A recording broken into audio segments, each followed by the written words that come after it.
Hi, it's Vanessa, the gritty artist. So I feel super awkward. It's like doing my videos for the first time again. But I wanted to introduce this series that I'll be doing in between story times and just whatever shenanigans I want to do, you know. If you saw my channel update, you know what I mean. So I want to say a little something about this book. This is what the series is gonna be about.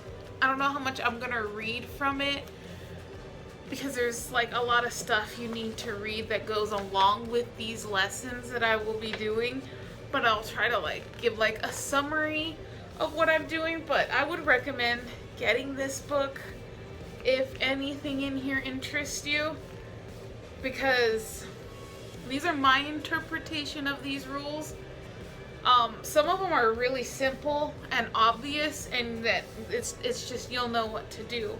In other places, I feel like you have to like interpret it because it's meant for watercolor. I didn't realize it says it's for all mediums, but I can't really mingle acrylic colors the way you can like watercolor. So sometimes my mixing takes a lot longer, and I don't know, she uses old terms and stuff. This is the 30th anniversary of this book, so this came out, geez, I don't even know.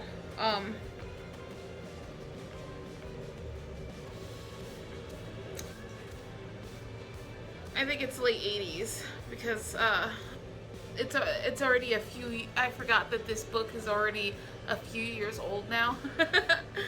But I feel like I've learned so much. I'm on lesson 45, and I have been giving out little hints on Instagram and Twitter. Mostly Twitter, TikTok, and Instagram isn't the most friendly when it comes to my mixing, I guess, because it's so different from everything else. It's really into my cat stuff. So this video is going to be the first couple lessons, and each episode is going to be a few lessons depending on the complexity of each lesson, because some lessons are just like the first couple lessons is just picking some primaries, yellow, red, blue, mixing them together to get secondaries like green, orange, and purple, and tertiaries. So here, you know, you'll see in a second, it's taking like, let me grab you. So here's some stuff about color theory here. This is like the kind of stuff you'll be reading in this book. There's little intros of the chapter. But then the lesson, you know, it's very obvious what you have to do. There's a very good diagram, you know? So it's like, here's some primaries, mixing with another primary, getting a secondary. Then you add some primary to the secondary to get a tertiary. So that's what this whole lesson's about. And there's fun little optical illusions. It's basically the only one. But I think it's really worth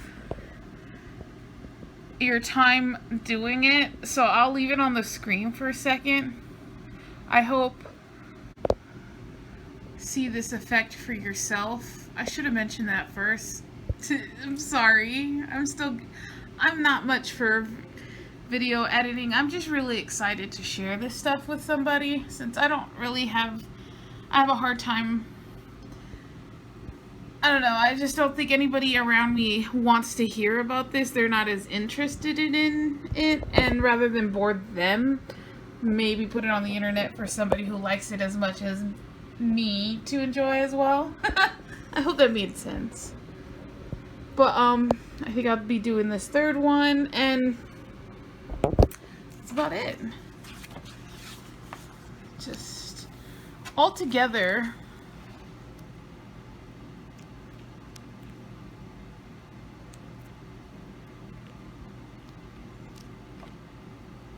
Oh yeah, I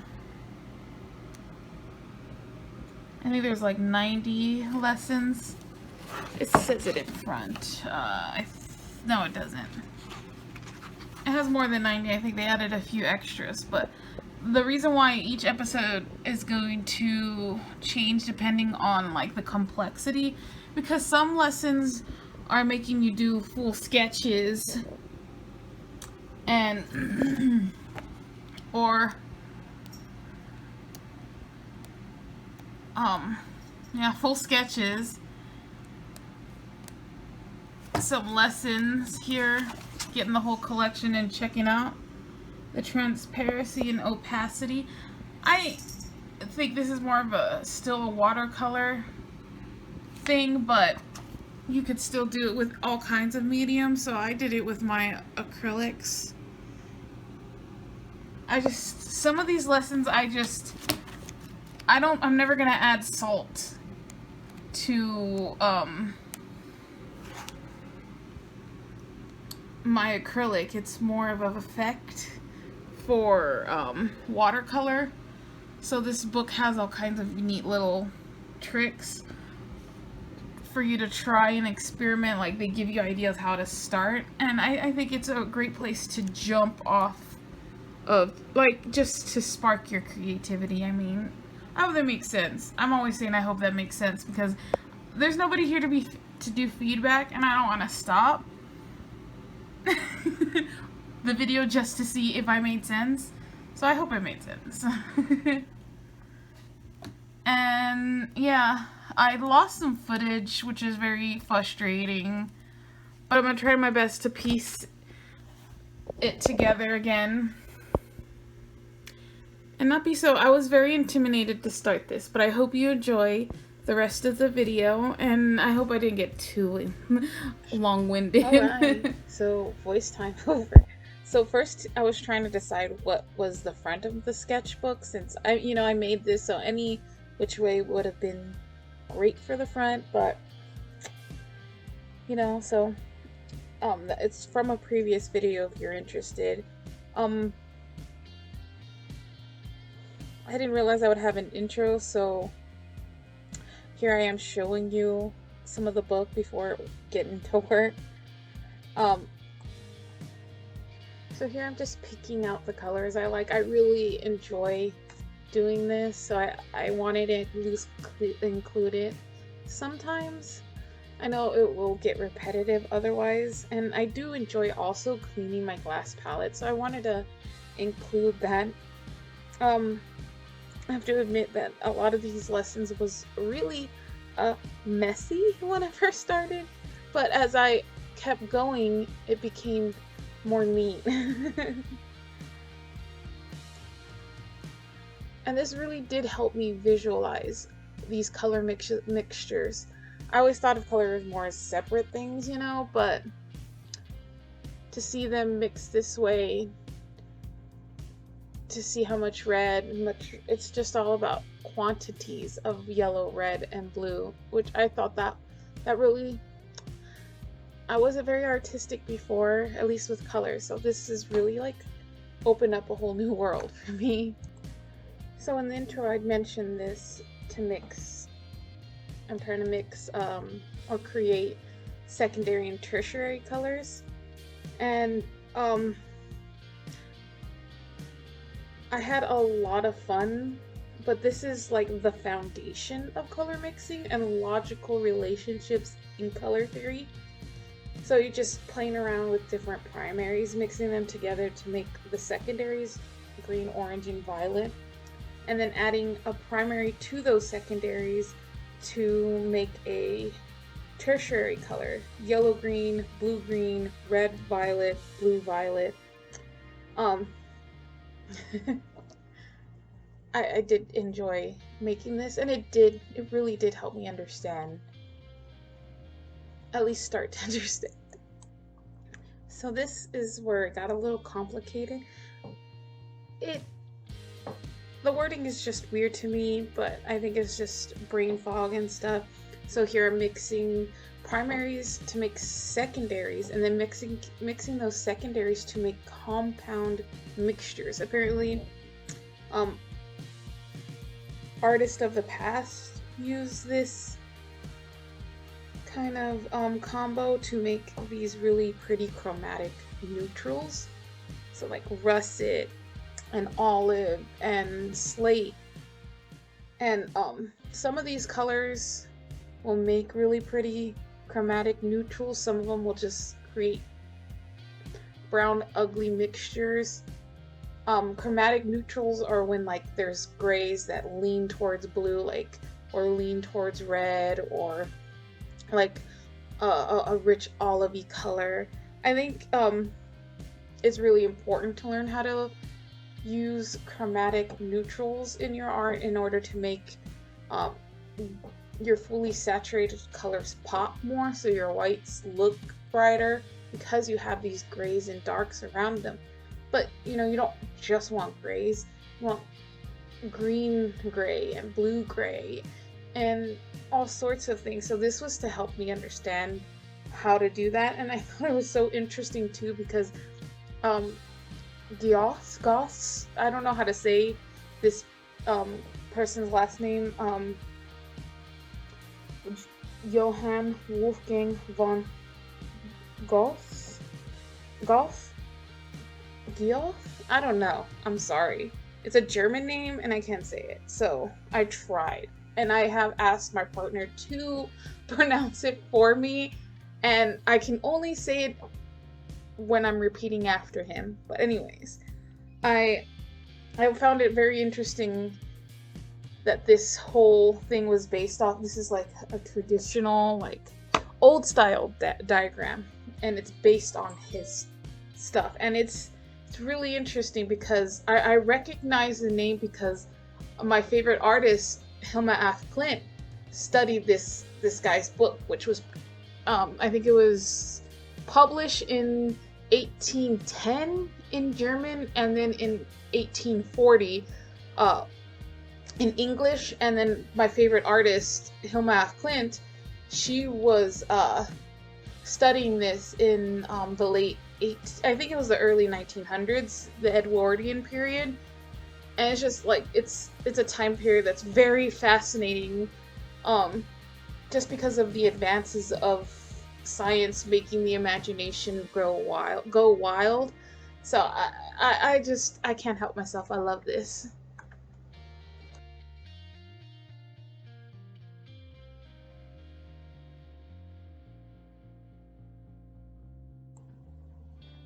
Okay, so the next exercise, I'm creating color wheels from basic triads.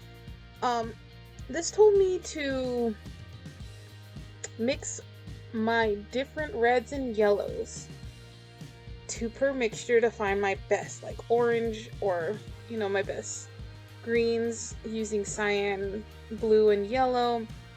It told me to use everything, and I have a very big collection. This is one of the reasons why I want to do this color theory, because I felt like some of the colors I bought were similar, and I heard a lot of people say you need to learn more about like the pigment colors and cool and warm leaning stuff, so you can make decisions. That way you're not buying the same tube of paint because it's called this one pigment is called multiple things in different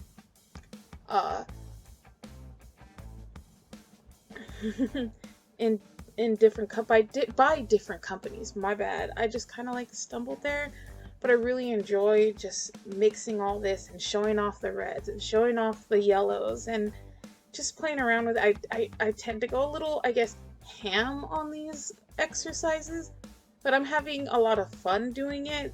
And I'm like, well, I feel like I didn't learn that much. Let me do a couple more.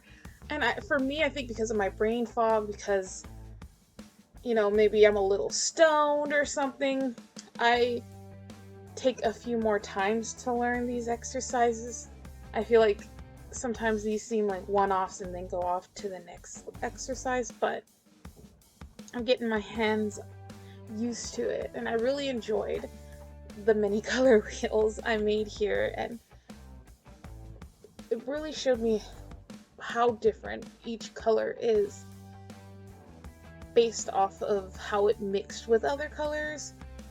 I already knew about cool and warm colors before this, but some colors are mid-range, so they confuse me because, like, well, they look warm compared to this color, and they look cool I'm confused. Is this a warm or cool? And it's just a theory, this stuff, so it's like, yeah, I see.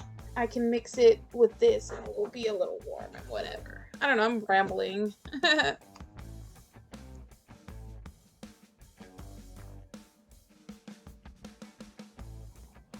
Oh man, I totally forgot what my art space used to look like. This was a few I change my art space pretty often, I've noticed, compared to I feel like reorganizing my art supplies and finding, because I didn't really like where it was, and I have since moved it near a window, and it's my favorite. I don't have to have the light on all day. I can paint by natural light now. It's one of my favorite things, and I got really mix happy with all of this, but it made me so happy. I cannot describe how enjoyable starting this book, this workshop has been. I mean, how it was when I started, but I still really enjoyed it. And I'm curious, what is your favorite out of the things I mixed? I feel like there's just too many for me to pick, but I particularly like right now the Cobalt and Cad Yellow Pale mixture made a really pretty green. Um, I really hope you come back to watch more. I don't know how many like episodes this color workshop is going to have, but I'm currently on like somewhere in the 40s, and I'm starting daily painting. Well, yesterday I started daily painting on the 9th. So I really, really, really hope you enjoyed this, and please comment, like, share, and let me know how I can improve too. I mean, be kind, of course. I'm a little insecure. Anyways, I hope you have a good Friday. Toodles. I'm gonna go do laundry now.